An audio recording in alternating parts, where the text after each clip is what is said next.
Good morning.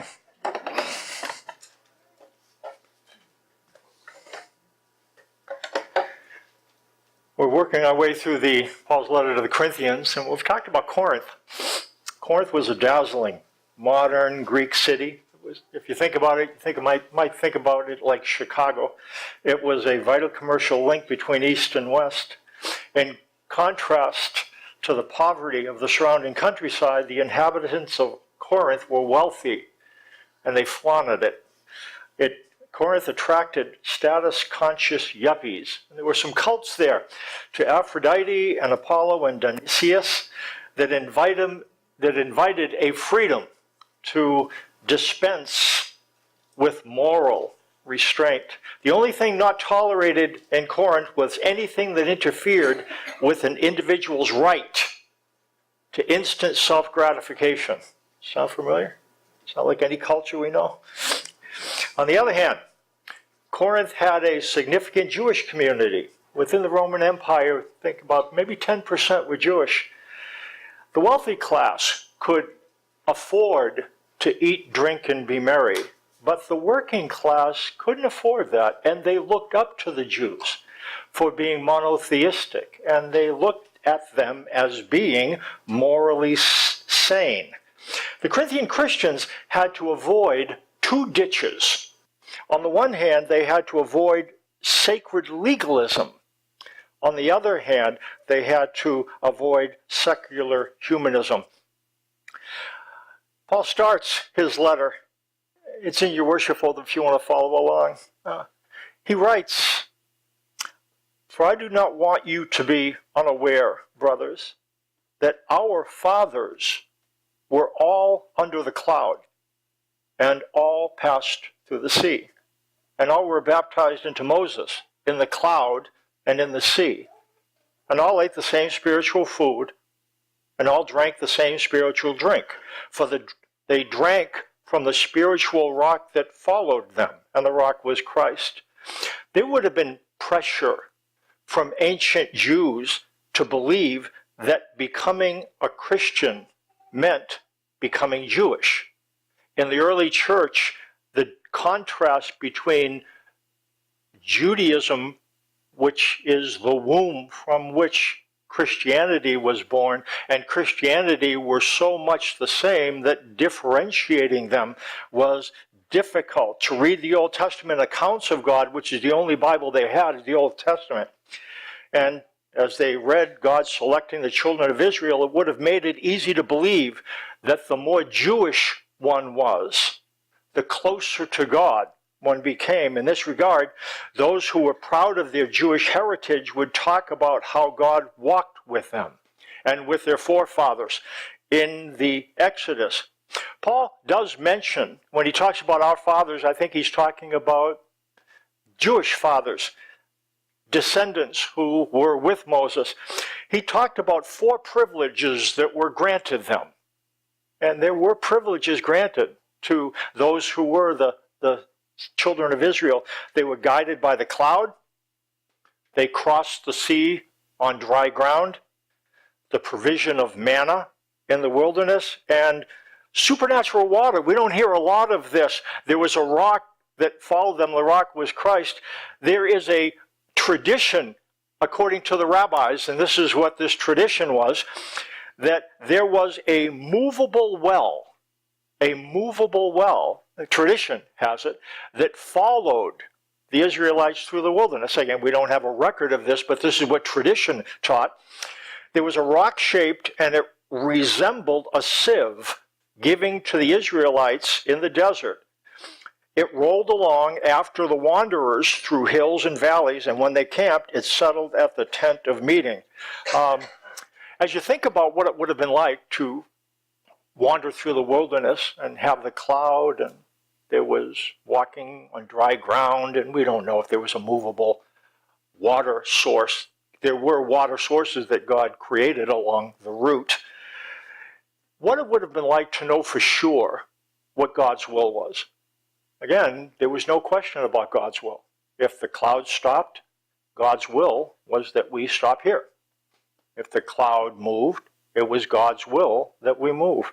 We have a sense that that it's not knowing God's will that's the issue. We want it, but don't know it. In the wilderness, that didn't work out quite right. They knew God's will, and they didn't want it. God would stop at places that weren't very convenient places to stop, places without water, etc., etc. And Paul points out that even though they had these benefits, as he moves on in verse 5, look what it says, nevertheless, with most of them, God was not pleased, for they were overthrown in the wilderness. Now, these things took place as examples for us, that we might not desire evil as they did. Do not be idolaters, as some of them were. As it is written, the people sat down to eat and drink and rose up to play. We must not indulge in sexual immorality, as some of them did. And 23,000 fell in a single day. We must not put Christ to the test, as some of them did, and were destroyed by serpents, nor grumble, as some of them did, and were destroyed by the destroyer. Paul paints a picture of bodies strewn in the wilderness. Think of this wilderness where they're walking in circles, bodies strewn everywhere, in spite of the privileges they experienced. There were 4 tests that were failed. Idolatry. They worshipped beings that weren't God and suffered because of it. Immorality. 23,000 put to death in one day. Putting the Lord to the test and grumbling. Paul's point to the Corinthians is to those who might be tempted to become Jewish in order to connect with God. Paul puts the light on what it was really like. Being Jewish was not a safeguard at the time. Jews experienced baptism and a communion-like meal. They were baptized into Moses. They experienced bread and water, spiritual food and spiritual drink. He's pointing out to the Corinthians that they might have had a baptism as well. They have spiritual food and drink, the Lord's Supper, but just being able to participate in these things does not make one bulletproof spiritually. There's some other things to consider. The Jews weren't bulletproof spiritually. Neither Paul would remind the Corinthians that they are not bulletproof spiritually either. Paul would go on to say the 4 failures the Jews experienced in the wilderness can be traced to a common root, one that the 10 Commandments talks about. But it's the commandment that usually gets left off, the last one, coveting.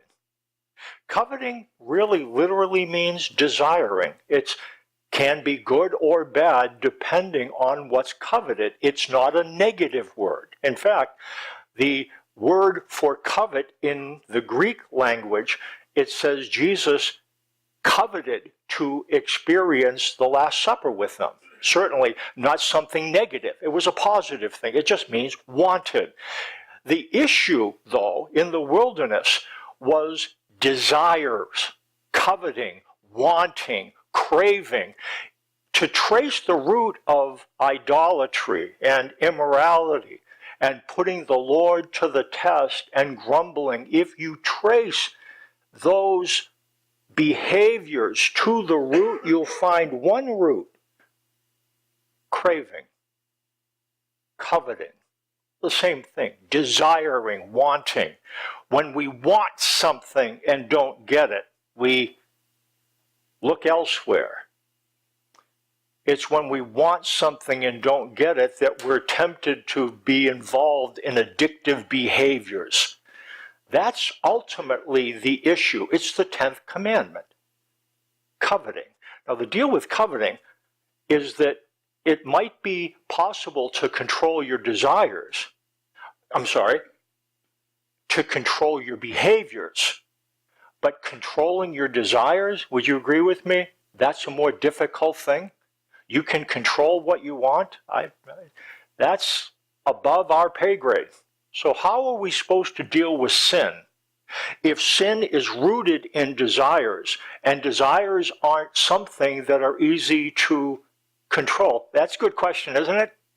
How do we deal with what is at the root of sin? That's what Paul is going to talk about in this passage. That's what he wants the Corinthians to listen for. When we find coveting, where we find coveting, we find something else. And we're trying to look at the foundation here, the foundation of sin. We're exploring it. We're trying to figure out, how does this work? If we wanted to decrease sin, increase obedience, we have to deal with desires. And again, there is a verse from Hebrews 3 that gives us some light on some other things about the wilderness. Look what it says in Hebrews 3. Who were they, the writer to Hebrews writes, who heard and rebelled? Were they not all those Moses led out of Egypt? He's talking about the Israelites. Okay, with whom was he angry for 40 years? Was it not with those who sinned, whose bodies fell in the desert? Painting the same picture that Paul did, bodies strewn in the desert. And it's asking the question, okay, and to whom did God swear that they would never enter his rest, if not to those who disobeyed? So we see that they were not able to enter because of their unbelief. If we trace the root of craving, here's what we find. Idolatry, immorality, grumbling, we can trace that root down to desires, craving, wanting. We can trace that root down even deeper into unbelief. Unbelief. The problem existing in the wilderness, it's all a problem that we understand. It's unbelief. Unbelief gives birth to desiring and craving, which gives birth to the behaviors that create problems. The problem in the Israelites was unbelief. It indicates at the end of verse 18, to whom did God swear that they would never enter his rest, if not to those who disobeyed? There's different words for disobedience in the Greek. This is a specific word from a root word that means to be persuaded. And it means to be not persuaded. Not persuaded. So the disobedience that is spoken of here is a disobedience that's rooted in disbelief. So if you're going to sell me something, and I am in the market, say Randy's going to sell me something and I don't trust him. He's going to sell me this or that. If I don't trust him and he tells me what to do, I'm going to, oh, thanks Randy. So I'm not going to do what he says. Why am I not going to do what he says? Because I don't trust he has my best interests in mind. That's what it's pointing out in the wilderness. The disobedience was rooted in disbelief. That was the issue. They heard things from God, really didn't believe them, and because they didn't believe them, then it led to craving, and because of craving, it led to all these other kinds of behavior. Coveting and unbelief are closely connected. Unmet needs and unfulfilled desires call God's care into question. I'm not saying they might. I'm saying they do. Unmet needs and unfulfilled desires call God's care into question, the way they call anything into question. If we live in a home and we're not provided for, we're going to call the care of those who watch over us into question if they don't provide. It's the way we relate to things, and we apply that spiritually. When we have unfulfilled desires and unmet needs, at some level, we might not be conscious of it. At some level, we are calling God's care into question. We will. Just something we do. Then, when we call God's care into question, I don't think he cares about me. Craving enters our life like water enters a boat with holes. That's the way it works. That's the way it works. I don't think God has my best interest in mind. And then, whoa, desires become irresistible. Think about what happens in the paradise. Paradise, perfect environment, not South Dakota. Perfect. There was nothing out of place. And in that place, what was able to happen, they were able to be solicited to eat the fruit of the tree. How in the world did that happen? Do you remember what occurred? What happened first? The serpent comes to Eve and says, did God really say, you'll die? You know what the deal is? Can we talk? Can we talk? Here's the deal. This is what the serpent said to Eve. God just doesn't want you to be like him, knowing good and evil. Sorry to have to tell you, God doesn't have your best interests in mind.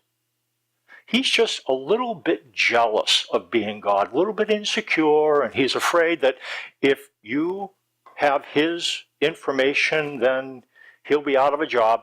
And so, and she thought about that. And because she wondered if God really cared about her, you know what she ended up doing? Right after that? Boy, I tell you what, if God doesn't have my best interests in mind, I'm going to really need to know a lot so I can protect myself. Boy, the fruit of the knowledge of good and evil would be helpful, wouldn't it? If I can know good and evil, and if God can't protect me, I'll need to get the information so I can protect myself. And not only knowledge, but boy, I tell you what, that fruit looks good, doesn't it? There's something about unbelief that fosters craving, addictive behaviors. It might be knowledge.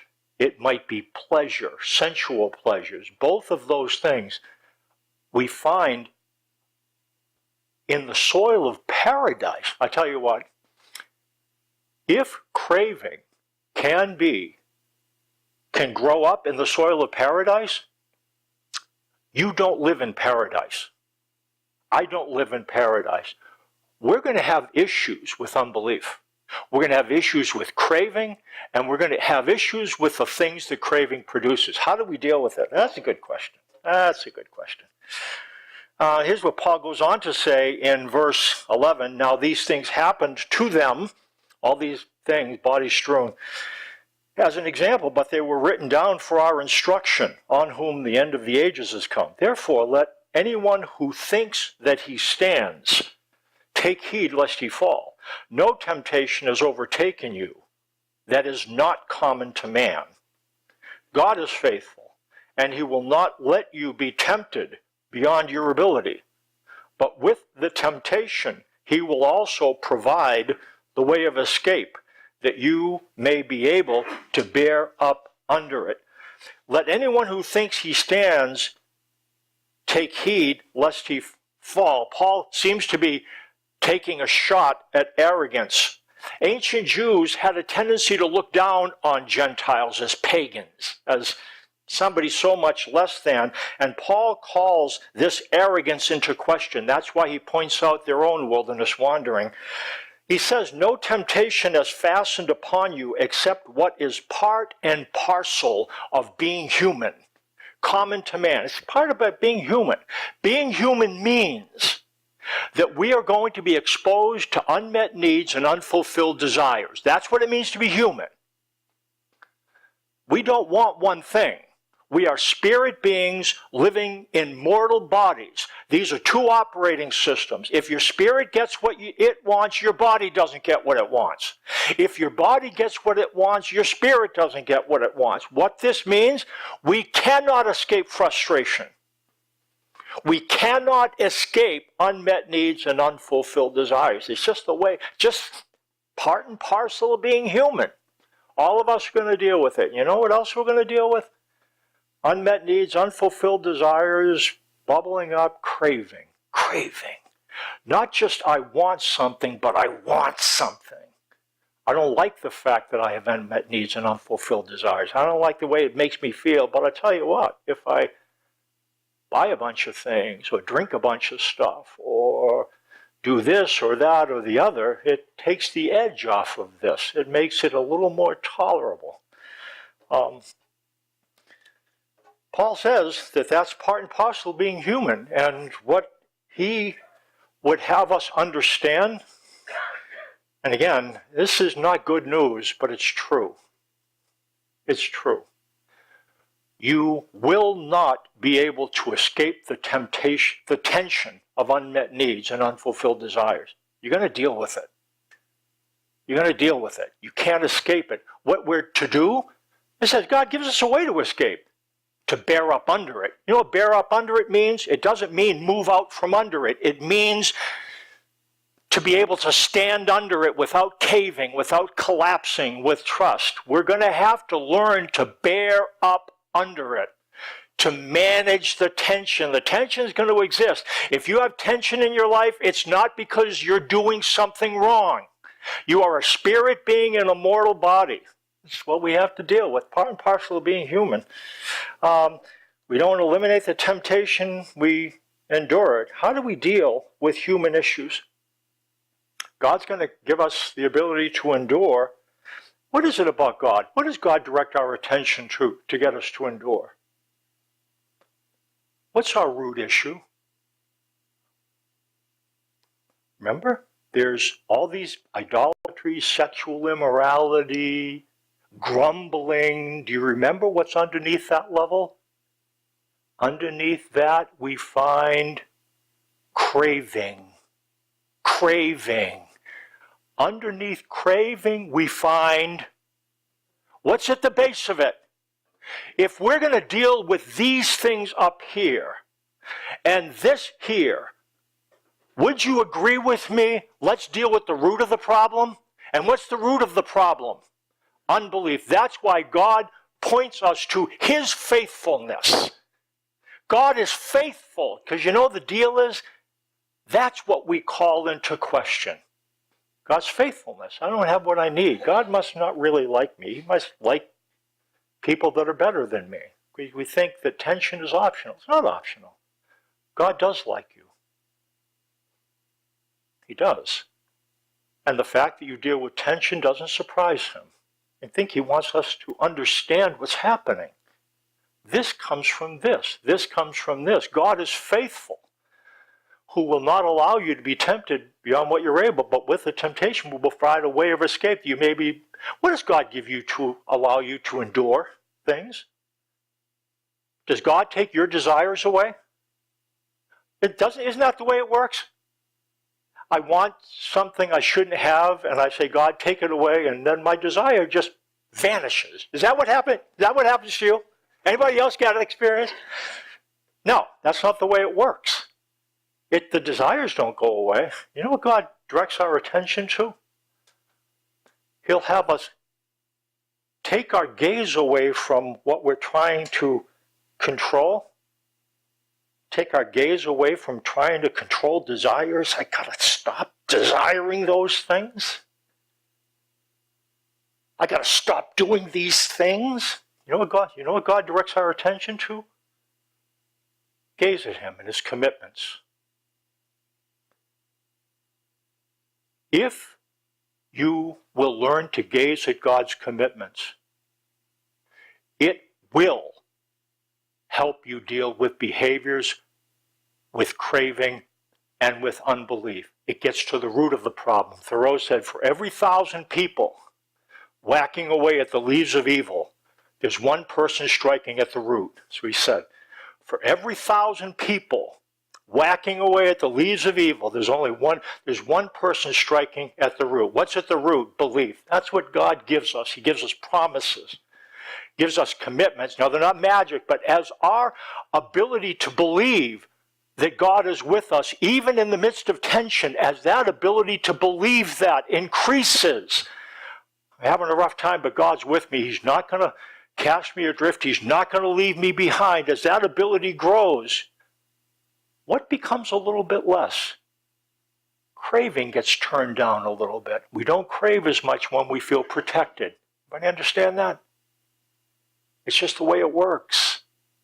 And if we feel protected, we don't need to do. Again, we're all going to mess up, but we will find our need to do addictive behaviors, mood-altering behaviors, it will go down. Because it goes down because the craving goes down. And the craving goes down because the belief goes up. The belief goes up because we're focused on God's faithfulness, His commitments. Gaze at God's commitments and glance at God's commandments. That's the way it works.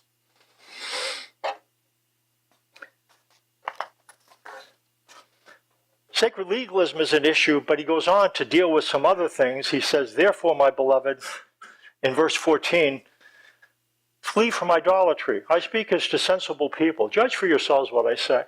The cup of blessing that we bless, is it not a participation in the blood of Christ? The bread that we break, is it not a participation in the body of Christ?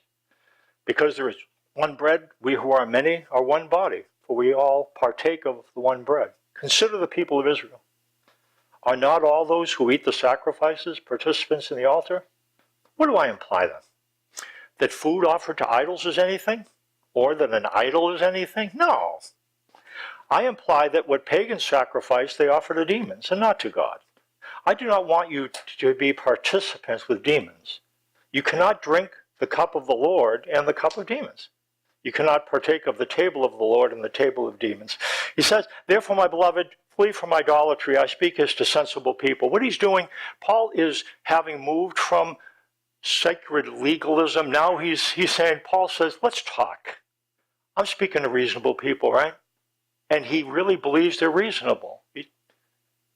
Let's reason together. Flee idolatry. Paul's insistence on loyalty to one God was not the Roman way. Romans and Greeks, that's not the way they played. The Greeks and later the Romans were very tolerant in their attitude toward other religions and cultures. They basically said, you can continue to worship your gods and goddesses, and we'll worship them as well, and you worship ours. That way, no one's gods will be slighted. And that's the way it worked. It was worship a bunch of different things. People were accustomed to joining in the sacrificial meals of various gods, none of which required an exclusive relationship. You could buzz into Apollo and Dionysus wouldn't mind. You could buzz into worship him and Diana would be fine. She's okay with waiting. You know, that's the way they saw things. Some believed that there was safety in numbers. They worshipped a smorgasbord of gods. I mean, you can't have enough gods.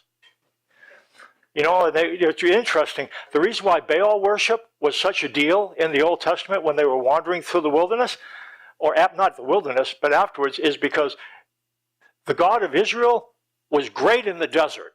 I mean, if you need something in the desert, if you need water, if you need for birds to fall out of the sky, if you need bread to show up on the ground, the God of Israel, he's your God. But if you're going to be in the city, he's a little bit out of his element. You know, he's like Jed Clampett. You know, he's not real good in the city, you know, not Beverly Hills. You know, he's good when there's oil bubbling up from the bubbling crude. He's real good with that, but he's a little bit out of his way. So what you need in the city is Baal in your other pocket. Baal is the god of the city. And so if you're smart, you know, sometimes you might have to go out of the city into the wilderness and out of the wilderness into the city. So put God of Israel in one pocket and Baal in the other.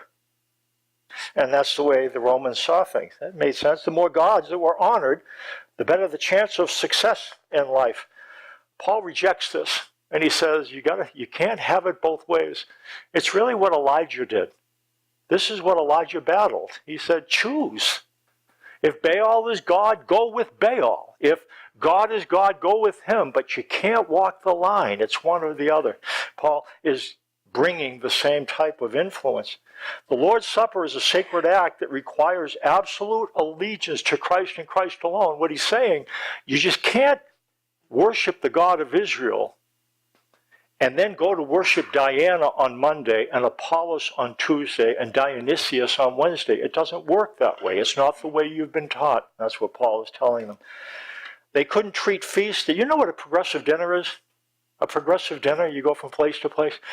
You couldn't, it doesn't work like that. So today's offering will be the God of Israel. And tomorrow we're going to go over to Apollos and see what he has to offer. There's the hors d'oeuvres. He'll serve the hors d'oeuvres, and then the real meal comes with Dionysius. He was good for the drink, wasn't he? Dionysius, he was the god of alcohol. So that's where you get, anyways. Okay, enough detail. Why? What's the problem with all this stuff? Paul goes on in verse 20. I imply that what pagans sacrifice, they offer to demons and not to God. I do not want you to be participants with demons. You cannot drink the cup of the Lord and the cup of demons. You cannot partake of the table of the Lord and the table of demons. Paul mentions demons 4 times. This is where. Paul does not call attention to the demonic. He would have been raised to believe in it. He did believe in it, but he just didn't focus on it. You know why? In Paul's mind, Jesus' power was so immense that it absolutely eclipsed focusing on the demonic. What Paul would say, what if they were demonic focused? He would say, what in the world are you focused on demons for? Jesus rose from the grave, and his authority over all powers and authorities. And so Paul didn't have to call people's attention to demons, because he called people's attention to Christ. And if your focus is on Christ, you're good. You're good. Somebody had a vision once. They saw themselves standing. And they saw they had this vision or dream, and they saw themselves standing, and there's something that seemed demonic, and it came in front of them. And as they looked at this, they could see themselves shrinking. And here's what happened in the vision. Jesus walked into the vision, stood in front of this person, and the demon immediately hit the ground. Immediately. Wasn't even a battle. And then, here's what happened. Jesus backed into the woman. And then she got it. Christ is in me. Do I really need to worry about the demonic? And the answer is no. No, Paul doesn't worry about it. That's why he doesn't talk about it a bunch. He talks about Christ. He talks about standing firm in Christ, because if you're firm in Christ, you're fine. That's where Paul's focus is.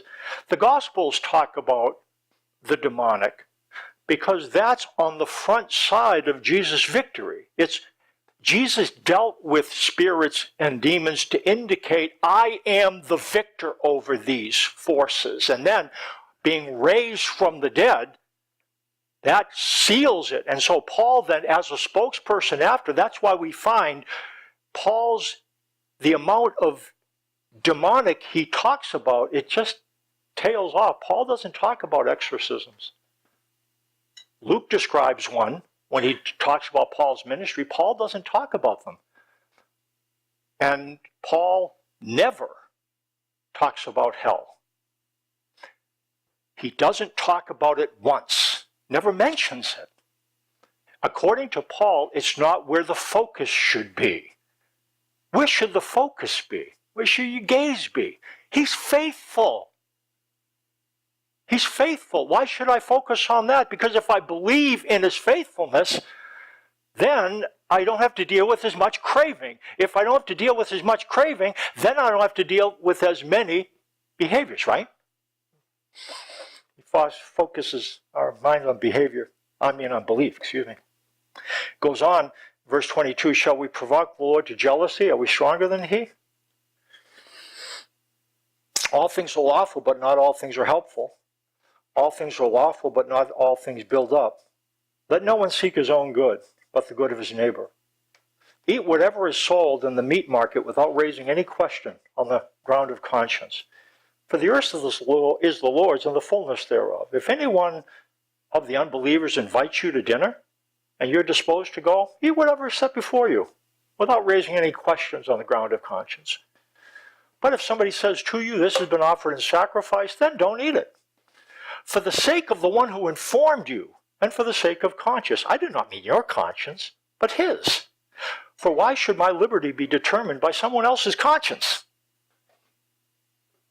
If I partake with thankfulness, why am I denounced because of that for which I give thanks? So, whether you eat or drink, whatever you do all to the glory of God. Give no offense to Jews or to Greeks, or to the church of God, just as I try to please everyone in everything I do, not seeking my own advantage, but that of many, that they may be saved.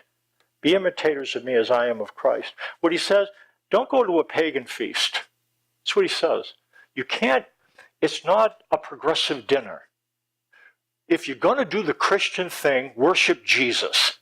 You can't bounce from place to place. Don't go to the feast, but you're going over to somebody's house, Nordstrom's, and they're serving meat offered to Dionysus, and if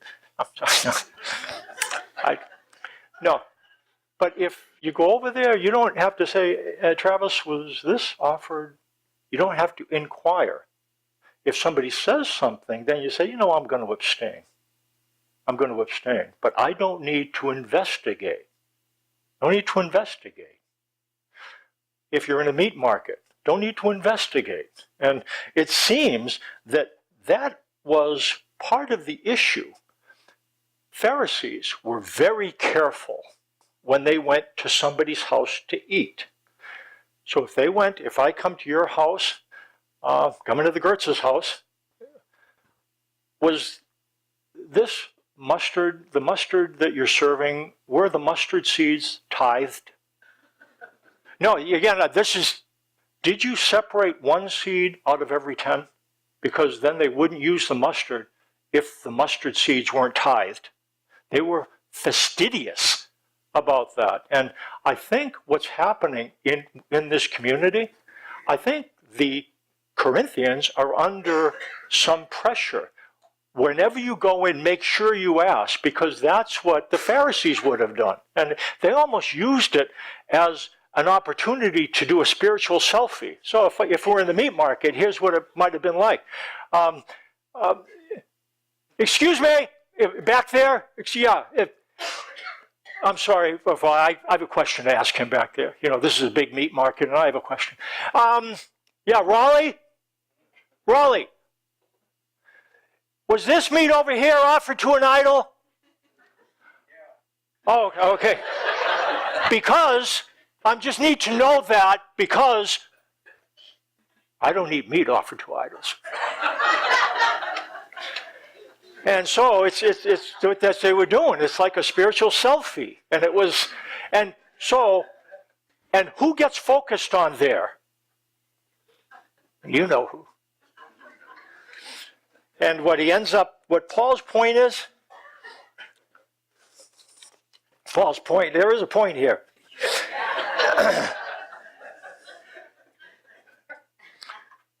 Let your freedom show love and respect for somebody else. It's not all about you.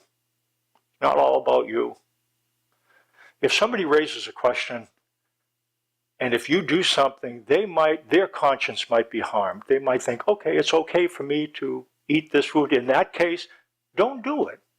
Say no, because it's not all about us. We don't need to have what we want now. You're saying, why not, Mike? Because we're good in Christ. Our time's coming. 100 years from now, I'm going to ask you about unmet needs and unfulfilled desires, and you will not be able to find one. I'm going to ask you about cravings. You're going to look at me and say, what? How could I crave when He is my God? How could I crave knowing that that's who He is and how much He cares about me and He protects me and I'm not going anywhere? Why do I need to crave when He is looking out over me? I'm not craving. That's the way it's going to be. 100 years from now on this side, we're going to have some issues. Use your freedom. Be concerned about brothers and sisters for whom Christ died. What Paul's saying here is, don't let it be all about self-affirmation and self-gratification and self-fulfillment. One of the things I appreciate, and we're going to have a closing song. Come on up, Devin. I really like the way AA has figured this. Here's what they say in the 5th step of Alcoholics Anonymous.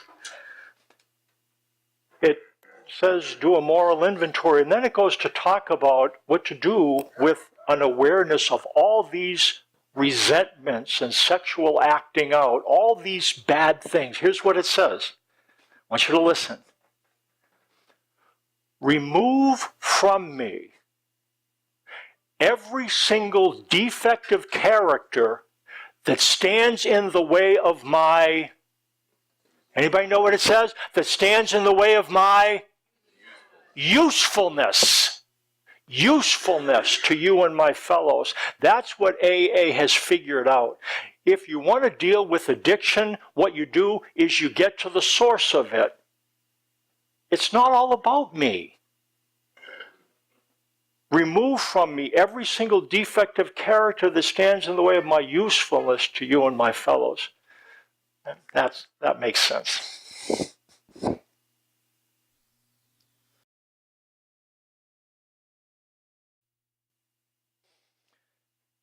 Father, thank you for your promises and your commitments. I pray that the roots of our faith would be driven deeply into them. That's ultimately what belief enables us to manage the tension of unfulfilled desires and unmet needs, because we know that it's temporary, and that helps us not to be sidelined into things that ultimately can't meet those needs. Again, we're going to fall, but when we do, I'd ask that you would enable us to come back and think about you. And as we've talked about before, again, I just want you to keep your eyes closed. We do things that we wish we didn't do. And what we are to do with that is refocus on Him. You might have done something. Here's what I want you to think about. I want you to think about Him. Him. You're still in me. You're still with me. Because you're faithful.